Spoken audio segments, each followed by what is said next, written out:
Hi everyone, welcome to my channel. ఈ రోజు మనం జున్ను తయారు చేసుకుందామండి. జున్ను పాలు లేకుండా అది ఎలాగో ఇప్పుడు చూపిస్తాను. జున్ను పాలు తయారు చేసుకోవడానికి ఒక అర లీటర్ పాలతో తయారు చేస్తున్నాను. నేను ఒక అర లీటర్ పాల ప్యాకెట్.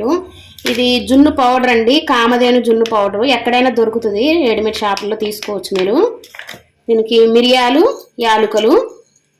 నేనైతే బెల్లంతో తయారు చేస్తున్నాను. బెల్లం కావాలంటే బెల్లం, పంచదార కావాలంటే పంచదార, ఏదైనా వాడుకోవచ్చు. నేనైతే బెల్లంతో తయారు చేస్తున్నాను. ఒక పావు కేజీ ఉంటుంది బెల్లం. ఇది ముందుగా పాలు పోసుకుందాం. ఈ జున్ను పౌడరు అర లీటర్ పాలకు కరెక్ట్గా సరిపోద్ది. ఇప్పుడు ఈ జున్ను పౌడర్ కూడా వేసుకుందాం.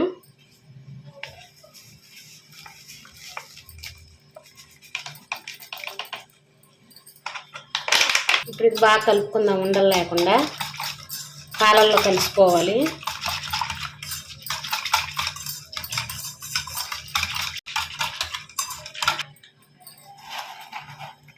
ఇప్పుడు బెల్లం వేసుకుందాం.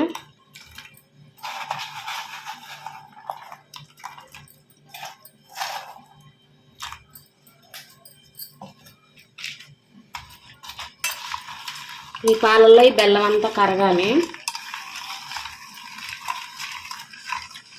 కొంచెం ఇలా కలుపుకుంటూ ఉంటే కరిగిపోద్ది. బెల్లం కొంచెం చిన్న చిన్న ముక్కలుగా చేసుకుంటే తొందరగా కరిగిపోద్ది. రోట్లో చిన్నవి కొన్ని మిరియాలు వేసుకున్నాం. ఇది బాగా కొంచెం కచ్చా పచ్చిగా దంచుకోండి, మెత్తగా వద్దు. ఇలా కొంచెం కచ్చా పచ్చగా దంచుకున్నాక యాలక్కాయలు కూడా వేసుకుందాం. మిరియాలను యాలక్కాయలు దంచి పెట్టుకున్నాం కదా, ఇది కూడా ఇందులో వేసేద్దాం.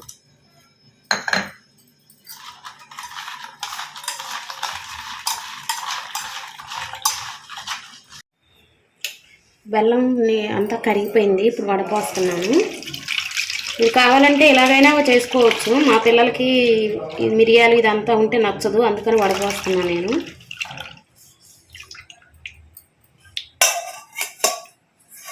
అయితే ఇడ్లీ పాత్రలో పెట్టుకుంటున్నాను ఈ గిన్నె. మీరు కావాలంటే కుక్కర్లో అయినా చేసుకోవచ్చు. ఇలా కొంచెం ఇడ్లీ పాత్రలు అడుగున ఒక 6 లీటర్ దాకా నీళ్ళు పోసాను. ఒక స్టాండ్ పెట్టాను. ఈ పాలు గిన్నె ఇలా పెట్టేసి దీనిపైన ఒక మూత పెట్టేసుకున్నాం. ఇప్పుడు ఇడ్లీ పాత్రకు కూడా మూత పెట్టేద్దాం. గ్యాస్ మీడియం ఫ్లేమ్లో పెట్టుకోండి. ఒక 10 నిమిషాలు, పావు గంటకి ఉడికిపోద్ది. మధ్యలో అయినా కూడా ఒకసారి చెక్ చేసుకోండి మీరు. ఒకసారి చూద్దామండి జున్ను ఉడికిందేమో. ఇలా ఫోర్క్ కుచ్చితే తెలిసిపోద్ది మనకి. ఇంకా కొంచెం ఉడకాలి. మూత తీసి చూద్దాము.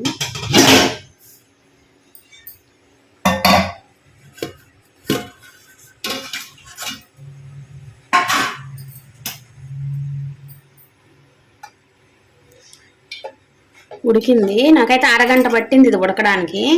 ఇది బాగా చల్లారాలి. ఇప్పుడు జున్ను ఇందా రెడీ అని చూపించాను కదండి మీకు.